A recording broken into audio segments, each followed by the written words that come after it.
Well, good morning to you. This is BG coming to you this morning, Sunday. I thought I'd go with the whole Sabbath thingy and put a message up. I'll be honest with you, I'm absolutely shattered today, so it's going to be at a slow pace and to allow for Fat Boy here's breathing, which is all over the place. And just want to share some in my series called It Hurts, another one looking at certain things of mental health. So, as I say, it's going to be a slow one. A wee bit of Valium would do me quite good at this time, although don't bring it to my door, drop it at the stairs and pick it up later. So, just want to give this one, I don't know if it's going to be a long one, I might have to split it in two. Although my little machine seems to be cutting off my talks these days, so if it suddenly goes blank, you'll know that the machine's had enough listening to itself. But what we'll do is pop up the next part of it to finish it off, so you get it all in a winner. Hope you've had a good week last week, and I hope you have a good week this week. I hope things are better for you if it's been difficult. But you've had a great week, excellent, I hope, and I pray that it continues. So anyway, when was the last time someone told you they loved you? Those words of love and respect, I loved you. It's been a long time since I've heard them, I'll tell you that. They're immortal words, aren't they? They're timeless words. They're words that you won't forget. They're words of love. They're words of respect. They're words of care that people always want to hear, to know that they're cared for and loved by someone. But those words as well can be words of cruelty. They can be evil words and wicked words. Words that someone won't forget. I love you in the context of marriage is a beautiful thing. Standing at the altar, giving vows and proclaiming in front of people you love that you love them. The bride to the groom, maybe within the context of a family, knowing that you're loved and cared for. Or even to our pets. You know, many times I've been talking in cat talk, oh Rooney Rooney, I love you. Our pets, our family, we love our little things. But I love you can also have a darker context. In the context of abuse, it can be words of confusion. If someone loves me, why is this happening to me? The frustration is of not trying to work out why you seem to be the special one and your siblings are left alone. And this, I love you, and the way it's been presented to you are words that you begin to fear and the words that you begin to hate, and they start to damage your entire life. There was a survey in 2017 of marriage commitment, and at that point in time it was 42% of marriages failed, which is really high. But the other thing as well is it doesn't take into account people living together. So I mean 42% is high, but add on top of that people who have moved in and then moved out. The figure is extraordinary. For myself, committing to someone was quite easy. You know, I love you. And within 6 months, it's like, oh dear, they're doing my head in. So we make that commitment, but there's so much in life can change and can change us as well. There's one thing that really warms me, and would imagine would warm your heart as well, is when you're maybe walking down Portobello or you're walking in the high street and you see a couple in their 70s who maybe been married 50 years and they still are looking at each other with love for each other. I think that's one of the most beautiful things that I can see. It's kind of disappeared off late because marriages are just breaking apart, relationships are falling apart, so it's like one of these things that's becoming extinct. But when you see it, it's a beautiful, beautiful thing. I've had I love you say to me throughout my life, and I'm now sitting at 50 with very little people around me, so for various reasons these people have fell out in love with me. I think of my parents' love for me, and then the last thing that was said to me, throw him out, Alex, he's not welcome back in this house. My brother phoned me up telling me he wasn't scared of me and he wanted to meet me for a fist fight.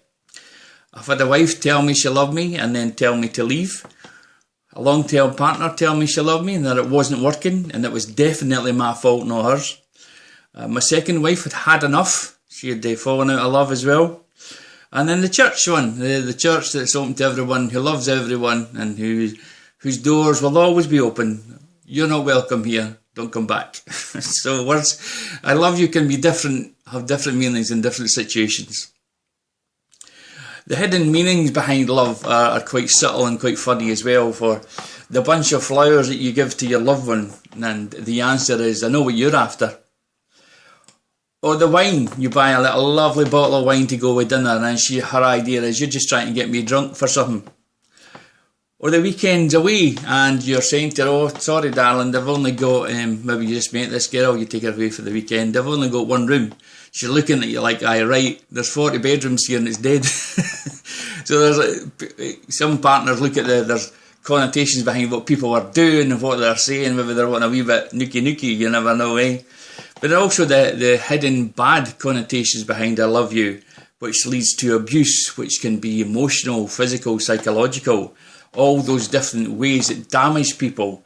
On the surface, it's like I love you, it's a lovely gesture, but behind it is some sick, perverted bastard trying to abuse you and get their own way, which completely distorts the abused point of view of life and how they feel about life and how life goes forward. It'll be a life of pain trying to work out why someone who said they loved you could treat you the way they have.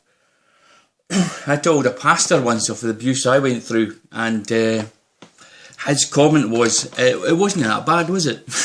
It wasn't that bad. To which I said, well, you try it. See how you got on. See how your mind acts after 40 years. Plonker. I've had many people say with regard to borderline personality that it was a relief to find out what was wrong with them once they got that diagnosis that made their lives a lot better. The comments that come about because of the sensitivity with B.P.D is I'm more aware of people's needs. People with B.P.D can tend to look at people and see if there's hurt and pain. They find themselves being more compassionate people, trying to help people more, trying to give people more, and trying to make sure that people don't have the same sadness as they have. They say that, oh, I love B.P.D, it makes me more sensitive to the world around me. These people give the aurora that they're in love with their diagnosis, that this B.P.D has made me a new person. I love the person I am. Can I just say to you people, you're a bunch of morons. Give it time. Give it a week, give it a month, give it a year. Maybe give it several years for some people for it to dawn on you that B.P.D is an evil beast. When you see that there's no one around you, that you're repellent to people, that you're pushing people away, that people can't be doing with your attitude and your behaviour, you'll then realise that B.P.D is not a lovable thing. And maybe pop on that a couple of convictions, and then you realise that, you know, the issues in life aren't those around me. It's actually me, that I'm the culprit, I'm the problem. And yeah, you're acting from an illness, absolutely. But you need to realise that B.P.D is not your friend. Not your friend at all. What I want to think about for the moment is what they call the 9 criteria of borderline. Now, to get the diagnosis of B.P.D, you're looking at least 5 of these lovely characteristics of B.P.D to qualify. Oh, the joy. Now, many people have various levels of them. I seem to have the 9 criteria of them, which is why I've been deemed severe B.P.D. So, it's looking at them and just maybe quickly giving a couple of comments. So the first one is fear of abandonment. Abandonment is fear of being alone, of ending up with nobody around you. You live with that fear.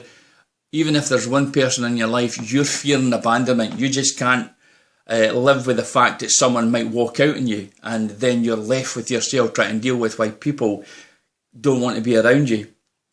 There are many things of this abandonment that actually push people away. Myself included, is very needy of attention, needy of people validating me, needy of being with someone, needy of being in someone's life, knowing that I'm the most important person in their life, needing to know that I'm the number one, that I'm the best friend rather than just a friend. The neediness of being in contact with people, that when you send a text, they immediately reply, and when they don't immediately reply, you want to go down to the door and kick it in. You're also needing to be validated. Does this person really like me? So you continually ask them. You continually ask them if you're too much for them. You continually ask them if your emotions are overwhelming. You're always wanting validated that you're a nice person, that you're a person that they can cope with and they won't leave. There's a constant questioning of your friends. Are you able to put up with me? Have I upset you? Have I said something wrong? You always sense that there's something wrong with somebody when generally there's nothing wrong with them. So you're always asking them, what's up, what's up, what's up? To the point that they've had enough of it and they have to get away from you.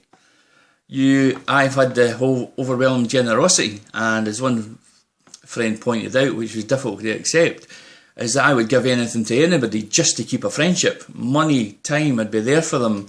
I'd listen to their moans and groans over and over again just to keep a friendship. Continually giving to people can actually put them off as well when they may feel that you're looking upon them as a pauper, which really for me is just to try and keep friendship. The other one of abandonment is jealousy. Wee Moira, who's downstairs, my wee pal, I've known her now 3 years or so, and we're really really close. And a guy in a flat next to us came along, started to befriend her. Now I got really jealous, I got really angry, and I had tore strips off her for having the audacity to start a friendship with somebody else, and I felt threatened, and I told her so in quite an aggressive manner. And when people have to sit through that, they get to the point, well, this isn't worth it. This isn't a relationship that's healthy. And they start to push you away. Thus, you're actually forcing people to abandon you. So, the fear of abandonment is actually something you place on people. And you end up alone because they can't deal with you. The second criteria of B.P.D is intense emotions that last from a few hours to a few days and can change quickly. The changeability of emotions is quite incredible, going from happiness to hatred within seconds. Adoring someone and they're your life to actually hating them and wanting to bury them. I don't really agree with the statement that they can last a few hours to a few days. There are some emotions that you live with continually every day and you're battling every day. And they're at the back of the mind, and when they can, they push through. Hatred is one I live with continually, of the past, of what people have done, of what I perceive people have done. So that hatred is a ticking time bomb in the back of your mind. I hate them, I hate them, I hate them. You maybe be sitting in an atmosphere where you're happy, where you're enjoying yourself and you're really relaxed. And then this suggestion, a reminder from the past will pop into your mind, and that instant hatred changes your demeanour, changes your attitude to the point I've actually had to leave places where I had been the life and soul of the party. But the shift in emotions is so quick and so intense that there are times you have to remove yourself, and I've done that so many times. When we feel sorrow, we feel grief, we feel like someone has passed, and you live in that state, so that your emotions with B.P.D are always at the highest level. They're always high impact and waiting to change so dramatically. Trying to cling on to any emotion of staying in that joy state is extremely difficult, because you just want to transfer to hatred and loathing, and you feel you have no right to be happy, which is very, very difficult. Every feeling of B.P.D has an intensity of 200 out of 100. So you're on edge continually. There is no spot where you actually have a normal feeling. So when you're in love, you are possessive of the person, you adore the person, and then you can go from loathing, hating, and really wanting to hurt the person. So the emotional shift and intensity is very difficult to put up with. And all these, let me just say, these 9 criteria are going on at the same time. So you're not dealing with one, you're dealing with 9. The third one is you don't have a strong sense of who you are. Sexuality has always been my problem. I've never understood what I am or why I am. As a Christian, I was told you can't be gay. As a man, I am gay. So it's you have that constant shift of trying to work out what you are and who you are, if it's right, if it's wrong. And you can imagine those thoughts continually going through your mind, trying to justify why you are what you are. And then looking at the religious who believe that it's wrong and trying to work out, well, if I'm one of them, then I must be wrong as well. So it's very, very difficult. Your sense of identity just doesn't exist. Who I am, why I am, and why I'm here, you have absolutely no idea. I have no ambition, no desire really to do anything, because I feel I won't accomplish it. There's just no sense of normality in my life. And people say, well, what is normal? Normal is being able to hold down a job in a relationship. Because of think very little of myself. It's very difficult to love someone when you can't love yourself. So not knowing who you are and why you're here can make your days long and depressive and difficult to deal with. Life becomes pointless because you don't feel you're contributing to it. You feel with B.P.D that you're on the outside of society, and that society has no need for you because you have no need for yourself. Fourth criteria is find it hard to make and keep stable relationships. Absolutely impossible. I know when I meet someone and start to befriend them, there will come a point where the relationship will break down and won't go forward. I'm fine with people who I've known and have interchanges with, but when it becomes a relationship or which should be of depth and strength, it's never going to happen. Never going to happen. And the problem, the blockage, is obviously myself. Every relationship I've had has been a disaster. There's always been periods of not speaking to the person, of not being able to deal with them, which is quite funny because it's generally me it's a problem. I know that people will be in my life for a time, then out for a long time. I just feel, I get to feel pressured trying to work out if the person really likes me or if they don't like me, if the person is trying to use me or not. So you just start to feel stressed and strained, and you find yourself being quite angry and crabby towards the person. People can make innocent comments that make me angry. You walk up to people and some of them have said like, "Good morning, Graham," and I'm thinking to myself, you really didn't give a toss about me. So why are you kidding on with the fake smile and the fake words? And that brings an awful lot of hatred, and you start hating and resenting people when maybe that comment was just innocent, but to me it wasn't. I'm someone who can't take others' opinions. I feel very difficult to be able to listen to people. I can act very, I know what I'm talking about, you're completely clueless. And it gets frustrating when you think people are just way off the mark and you're on it, which generally you never are. I find that when having people in my life who are very bright, I can't really handle that. I have this whole arrogant attitude that I know what I'm talking about. I've studied for years, I've been to the Bible college 200 times, and it can be difficult when you just start to push these people away. I sense in people that there are issues when generally there are no issues. They're maybe just tired and having a down day, but I find an issue and I find a way to have an argument with them, thus throwing them out my life again. When you have B.P.D, you're in company and you wish you were out on your own. When you have friendship, you wish you didn't. I try to take control of situations, I try to take control of arguments, and it always turns out a disaster because I quite frankly can't look after myself.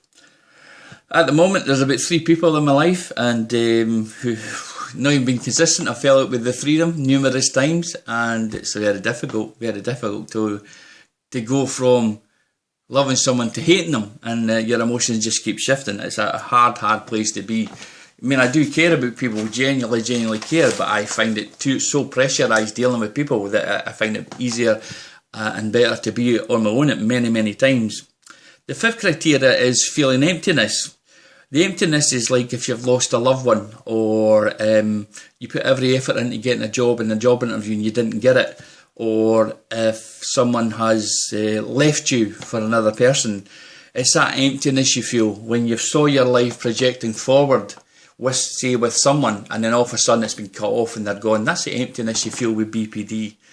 There's no highs, there's no lows, there's no having a good time or a bad time. It's just complete emptiness, complete nothingness, that nothing makes sense, that nothing's worthwhile.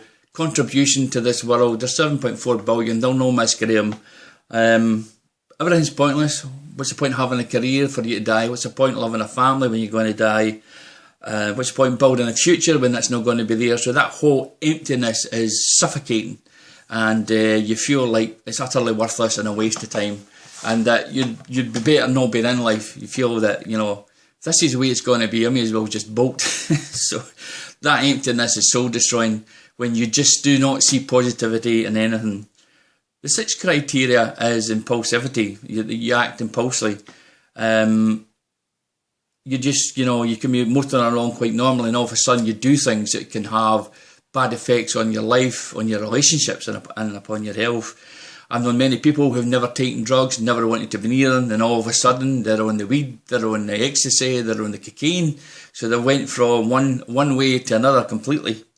I've known of people who drunk socially, but when B.P.D struck up, they were drinking constantly, every night, in the morning, during the day, popping the vodka in the water, so that they just all of a sudden have had enough of the so-called normality, so they just start to drown themselves in alcohol. I've known of people who have taken prescription drugs for years and they get to the point that they don't seem to be working, so they just start to add one or two. So they're double dosing, then they're putting themselves in the area of overdosing, and it's just a case of that impulsivity of just trying to change your environment and change your headspace. I find myself trying to resist cutting. I'll go for long periods of not cutting my arms, and then all of a sudden I'll start cutting like crazy, like fury, and really trying to do damage to myself. So it's, you know, you're going along normally as best as you can, imagining your condition, and all of a sudden it's like, oh, to hell with this isn't working, so we'll shove in the drugs, we'll cut the arms, we'll get bloated on the alcohol, and it's just doing things that are actually quite dangerous for your health. My go-to thing was always sex, so I basically did a Scottish tour in every brothel and prostitute there is that Scotland has to offer. Spent a bloody fortune, but that was my way of trying to find out my sexuality, but also ways of putting a bit of boof into your life where it was just so empty and normal. I've slept with men, women, trans men, trans women. I've done it all, just trying to fill in the emptiness and out of an act of impulsivity. I didn't care about catching sexual diseases because I didn't want to be here to begin with, and life felt so empty. I felt that, you know, what was the point? If it takes me out, it takes me out. I'm not really enjoying life anyway. The seventh criteria, and my tea's gone cold, is often self-harm. And my go-to for self-harm when it comes to mental pain is cutting. I'm a cutter. I used to love, and I probably still do, shopping for a new knife. I would take my time, go to different stores. Well, can I just say, just before I talk about this, a bit of a warning: if you're quite squeamish and don't like to listen to talks of pain or blood, best skip this bit. So I love going shopping, Asda and Tesco's, trying to find a good knife, a sharp knife, a knife that would last. And like people who buy clothes, that anticipation of getting home to try them, I had that with knives. I would see one, get it, and I couldn't wait to get home to try that knife out. I didn't just cut when I was sick. I tend to cut when I'm bored as well. When there's nothing to do and the day seems long, I'll just start to cut away at my arms. One of the things that I really enjoy, and this will probably make people puke, is just sitting in the bath, nice warm bath, relaxing and just starting to cut. And to watch that blood drip off the arm and drip into the bath, and then to see that bath water turn red, for me is ecstasy. It's like flushing out my body, the pain and the crap that's in there that's causing me grief. That is one of the things that I enjoy, which I'm sad to see. I don't cut to take my life, honestly. I just cut to transfer the pain mentally to my arm. If you've ever had depression or mental pain and you hurt someone else, your mind goes to somewhere else because it's a sore pain. Now this will last, this pain will help you last and take away from the mental pain for a time, but unfortunately it heals and the mental crap comes back. So it's not a great way of managing mental health, but it certainly is a coping technique that I use. It's better to cut than die, that's the way I see it. I don't brandish what I do in my arms around. I generally wear jumpers and jackets, only in the summer as I have t-shirts on. I don't make a fuss of it. I don't point people to it, but I'm also not ashamed of it in the sense that these scars are proof of what I've been through to get to the point where I am. People will say mental health is all in the mind, you just need to try and get over it, but my scars are proof of how difficult it is to live with not just B.P.D, but with any mental health problem. The eighth criteria is intense anger feelings. People who know me know that I have a major issue with anger. I ain't no hard man whatsoever, but I cannot control my temper. Jordan Peterson, who's a psychologist from America, says this about B.P.D. B.P.D rage is like a 2-year-old with a tantrum. Can you imagine a man who's 50 with at least 20 stone having a child's tantrum? And as he qualifies it, it's completely terrifying. when I go off the high end, I'm going berserk, and I'm using every part of my body to express this anger and this hatred for somebody. And I generally at that point really looking to have an outlet to hurt somebody, to damage somebody, because the whole rage of what happened in the past and what's the ups and downs that I've had is just triggered. And I see an abuser, the main abuser in my life, and I just want to batter that person silly. Whoever it is, doesn't have to be the person who has caused all the issues, but in that moment they are that same person. I don't have the ability to walk away from a fight. I've put myself in many risky situations. Was mugged by a bouncer, and I was lippy and he leathered me senseless. I was jumped by a group of lads who battered and bruised me, and I just didn't have the ability not to be cheeky to them and walk away. I just don't seem to have that ability to say, like, well, this is too dangerous, or this isn't even worth fighting. I'm not a flight person. I couldn't run if I tried, so it has to be a fight. So my anger is more like rage. It just simmers below the surface, and it's looking for someone, looking for a victim. I tend to threaten people. I tend to tell them I'm going to hurt them, I'm going to do them in. A lot of talk, a lot of angry, vile, ugly talk. When I say to people I'm going to do something, I've done it. So if I say I'm going to beat your door with a hammer, you can trust me. I've done it. I've been there, waiting. The rage is all-consuming. You live in that state every day of just, even silly little things. Drop my cup. You just want to destroy the building. So it's like everything's a trigger. You're just ready to jump. You're like you're at war, just being ready on every occasion to react. And with the rage, that's exactly what it does to you. You are just ready to pounce, and you tend to release your anger more than likely on the wrong person. But it's just simmering there, and you just want to react to it. I can assure you, if you've ever hurt me, angered me, lied to me, or pissed me off, I'm still hating you. I'm still wanting to hurt you. Even when you've forgotten it, it sits within me. It's like a boil that you have to itch. It's continually there. You're continually trying to manage it, and you're trying to pull it back. You're trying to say to yourself, no, Graham, that's not the right thing. But your mind is just so full of anger. And because you felt like you've been hurt by everybody, you want to hurt everybody. And that's what you sit with constantly with B.P.D. The last criteria is paranoia. Now, this one will make you laugh. I'm a Christian and I believe in the spirit world. But I've got quite possessive with it, that I tend not to talk about how I feel. See, I believe that demons are watching me and listening to me. And if I declare what's upsetting me, then they'll use that against me. So they'll come and attack me with that. Oh, I'm feeling down, I might say to a pal. So they'll throw depression at me. They'll throw thoughts that will bring me down, thoughts that have made me sad in the past. So I'm paranoid with that. I'll probably just say to one person how I really feel. I'd never disclose to anyone else, because I'm being watched and being listened to, and I am not going to allow them space in my life. Disassociation is also part of the paranoia. I get that when I flip my lid. When I get angry and really want to go at somebody or hurt them, I get this thing where it's like I've stepped back from my body. So I'm looking at Graham as Graham's flipping out, he's swearing and he's threatening. And I'm saying to myself, when I'm standing at the back going, why are you doing this? You're going to get yourself in trouble. You're going to go to jail. It's not worth it. Walk away. So it's really weird. It's just like you've cut yourself off from yourself. So there are two Grahams, one who's got the sense and one who's a nutter. And you're trying to say to your nutty self, calm down, it's not worth it. And that's quite freaky, it's quite scary. After it, you're thinking, oh, that was rather odd. And it is rather odd. The other thing about disassociation is a lot of people are starers. I mean, you've probably come across somebody who's got mental health who just seems to be staring at this one little thing. I do it a lot, and you just start staring and the mind just goes blank, and people are going, Graham, Graham, Graham, and you're just away. You're away with the fairies. That happens a lot. Your mind just seems to just captivate you and take you away. Mental health can be a scary place. It doesn't help that people don't believe you, and that people, unless they've had a dose of mental health, you feel completely on your own. And there's some sides of mental health that are really scary.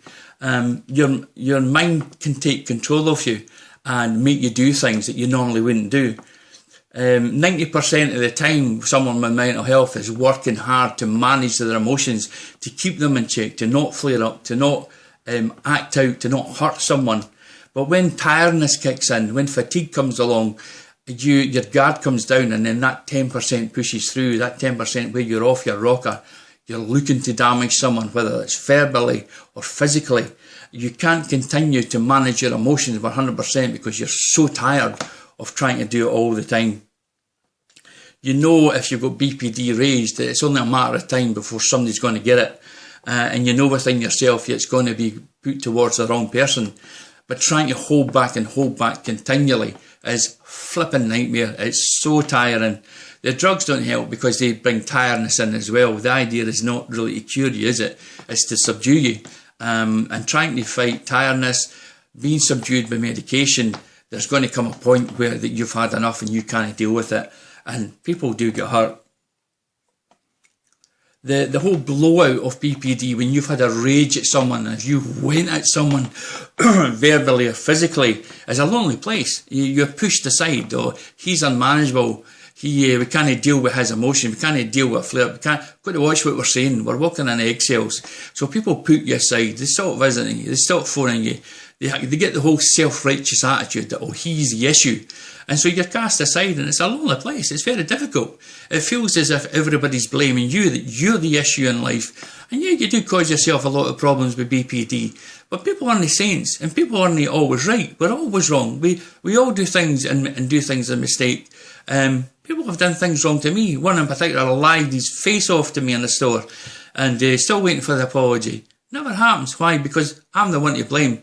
You know, they'll come along, they'll do something wrong, and then I'll flare up, and then it's the flare up everybody remembers, rather than the wee runt who lied to you. So it's like, it's a lonely place. You are cast aside, and you're made to feel you're not wanted. And I defy anybody to go through that and actually enjoy that, because it's actually a difficult place.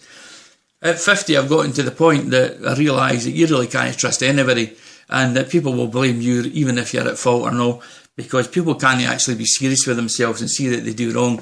There's way too much self-righteousness in this world, and particularly amongst the church. You know, they can do no wrong when they really are pretty pathetic, sad runts, if I'm honest with you.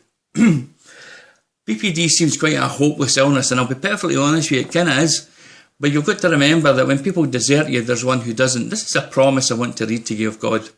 It's from Isaiah 43. It says this: "Don't be afraid, I have ransomed you. I have called you by name, you are mine. I will be with you, you are precious to me. You are honoured, I love you." Promises of God to you, even when people dislike you or even hate you, God still loves you and promises you so much. Very short verses, but with such impact and such meaning. God loves you, and that He's never far from you. He's calling upon you daily to know Him, to live your life with Him. He's telling you that He created you, that you belong to Him. That's His love for you. That even when we do things that separate us from Him, He wants us because He loves us. He's never going to leave you. He promised you when He comes into His life, He's going to walk your walks with you and deal with your issues and pains and strengthen you and guide you. That you are precious to Him. Out of 7.4 billion people in the world, He would still have sent Jesus to die for you because of His love for you. He gives you honour that when you come to know Him, that you are His adopted son, and as a son, you're an heir to the promises and to His kingdom. John 3:16 is a verse I'm always preaching about, is for God to love the world.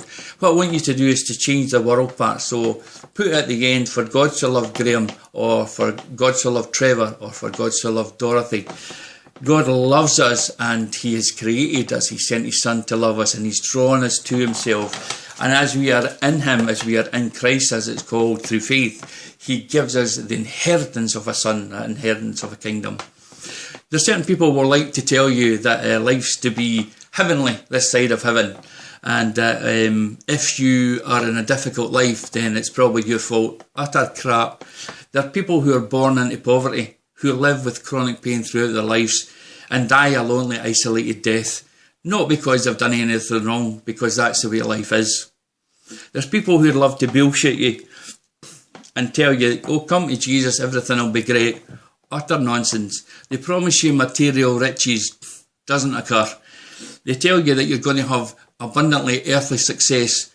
Utter nonsense. They tell you that you're going to have healing continually. If you've got a cold, if you pray it goes. If you've got cancer, you pray it goes.